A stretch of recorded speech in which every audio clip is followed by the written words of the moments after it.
LMT IoT. Thank you. I will handle this part. All right. If I'll I give may. this one If to I you. may. Very good. So basically, we have two winners, our best teams from LMT IoT Hackathon here on the stage. The first one up is something really close to my heart. It deals with small insects producing substance which is amazing. The team is called Pisage. Was I right? Something like that. Please come on the stage, you get your pitch. You see the timer there, I think, or something like that. And everybody, prepare one question for them. No. I will be much more hard-ass on this. It's not working? It is working, don't worry. Okay, okay. Yeah. Can you hear me? All right, good. Hi, my name is Vru, and I'm here to tell you about Pisage with Geert. We also brought the little box. As you may know, bees, they pollinate 1/3 of the world's crops. So if they went extinct, there would be a massive decline in production. Now, this is Anne. She traveled a huge distance just to go and visit her hives. She discovered that in a few of the hives, more than half of the bees actually are gone missing. This could have been prevented if she had known earlier. Now, in addition to that, she also had a huge loss of profit because of some theft. Sometimes they are two-legged intruders, sometimes they are four-legged, you never know. But basically, what we did is we designed a smart beehive. And this tiny box, it contains multiple sensors. We can easily put it on the hive, we can remove it, put it on another hive, and temperature, humidity, and sound, all of these sensors, they can help us to indicate the well-being of the bees. There's also accelerometer, there's also GPS built in as well. So that means if the location changes, if someone has stolen the hive, we will track them down. And all of that is built in within these sensors. And also what we design is an IoT platform that showcases all of this data, so then the beekeepers, they can make sense of it. Now, we are different from other products on the market through our improved technology. So IoT narrowband, it actually gives us up to 75 kilometers from the base station access, which was not previously possible, but now it will be possible with 5G.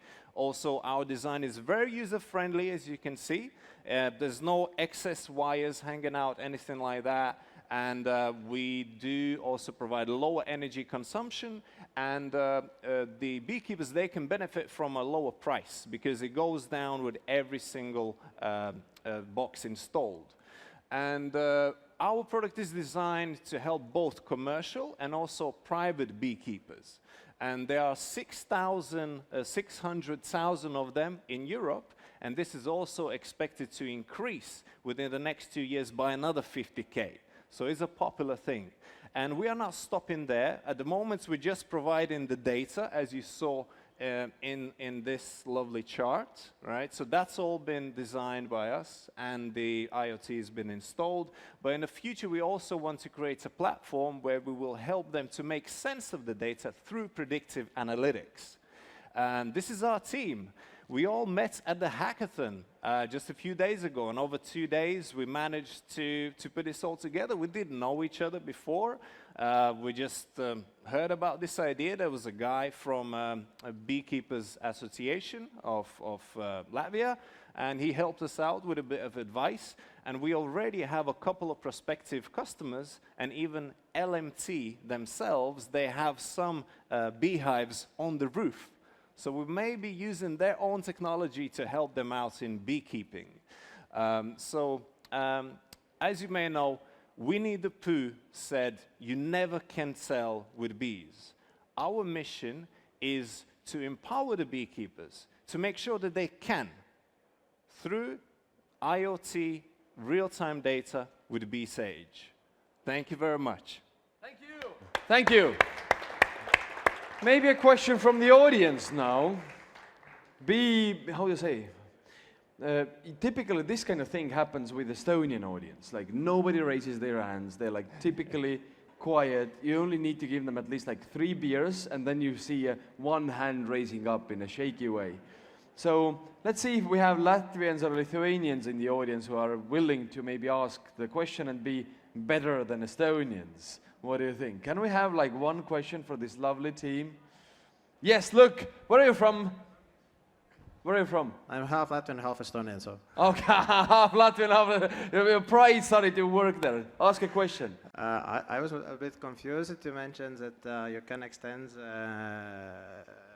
how far, like 175 kilometers from the base, and mentioned it's because of 5G, but isn't like 5G actually is a shorter radio waves? So we are talking about narrowband IoT technology, and with 5G base stations, this distance will be extended so we can access rural areas, which also means it's less radiation for the bees.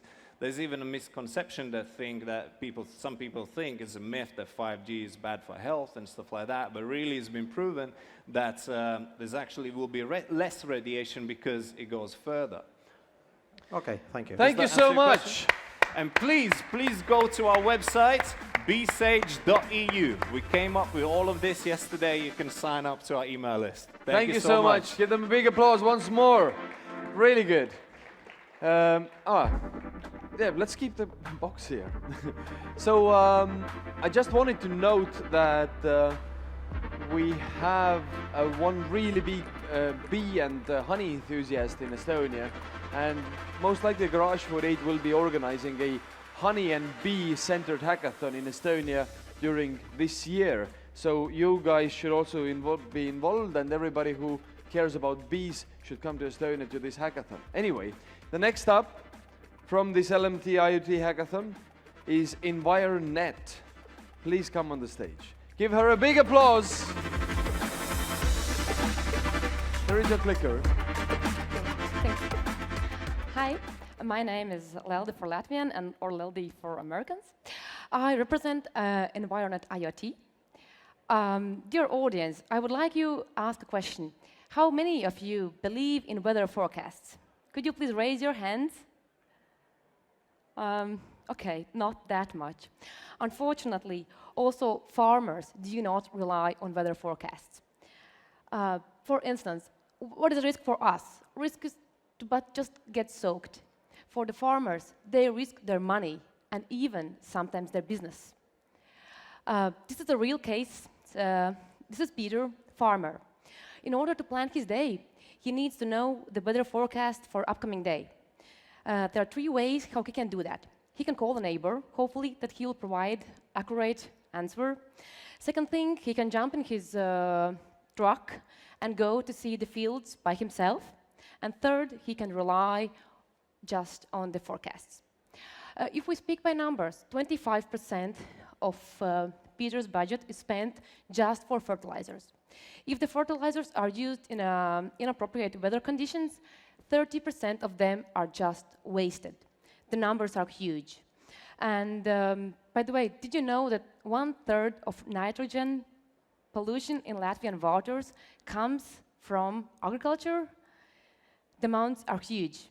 And if the Peter takes a bad decision, go to fertilize the fields in inappropriate weather conditions, it may cause further consequences. First, that is wasted material, wasted fertilizer. It means loss of money. Then the harvest is decreased. It's also lost money. And third, environmental issue. It pollutes the nature, which is really not good and sustainable. So, what we can offer? Our solution is dense wireless network, affordable, that can predict a very accurate weather forecast. It constantly monitors existing weather and soil conditions using a narrowband IoT connectivity. In combination with machine learning and the global forecasting and also satellite information, it brings us value that can predict hyper-local weather and soil conditions. So yes, this is our demo, sorry. There's a device, there's the fields. Sorry, I did not mention that the area for the Pedro is quite large. It might be 10 kilometers on one side and 20 kilometers on the other side. So since the area is quite huge, the forecasts like the neighbor gives, they may not show the accurate situation. I'm sorry. Okay. Yeah. When we speak about the business model, it is subscription based on year per area, and sensors are included. We also researched the market. We saw the rivals, of course, there are. However, none of the existing solutions and products or services can solve the problem as we plan to do. Furthermore, if we speak about the business perspectives, we see many areas where we can use it. Just mention a few of them. One of them is insurance industry, road maintenance, forestry, and even drones. So we think that big shift for agriculture starts now, and we are part of it. Thank you. Thank you. Very good. Let's have a question from the audience. Let's see if there is one brave hand shakily raising. Maybe they're mostly Estonians as well. Maybe some of the Estonians, or maybe now it's the Lithuanian time. Maybe a Lithuanian asks a question. Yes, look, there is a hand there. Are you from Lithuania? No, you're not. Where are you from? I'm from Uzbekistan. Uzbekistan. Look, give Uzbekistan a big applause. Big applause. Yes, and your question would be? Thank you. I actually didn't really understand the price. So the farmers pay only €1 per territory? The price is not yet determined by euros, but the price is per area and it's yearly subscription. Regarding the area, whether there's some hills or lakes, it determines how many sensors you do need, and then according to that, then the price is calculated and offered to the farmer. Mm-hmm. Do they pay for the device itself? We provide it. It's like rental. Okay, yeah, but yeah. how do you advertise it to farmers? Like, how do you plan? It's She's like on the road, 3 questions already. Wonderful. We are on the road to that, but at first, yeah, it's really a real case scenario, then there's a need in the market for that.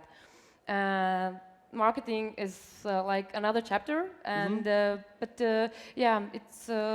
You will go through associations, for example, and these kind of things. Yes, we know sales. that, for instance, in Latvia, there's 10,000 of big or medium-sized farmers. So for beginning, it's enough, I guess, and 60,000 like small-sized farmers. And there are many associations similar to these, and that's the start for that. Thank you for the questions. Thank you for the answers. Give her a big applause, and thank you so much. Thank you.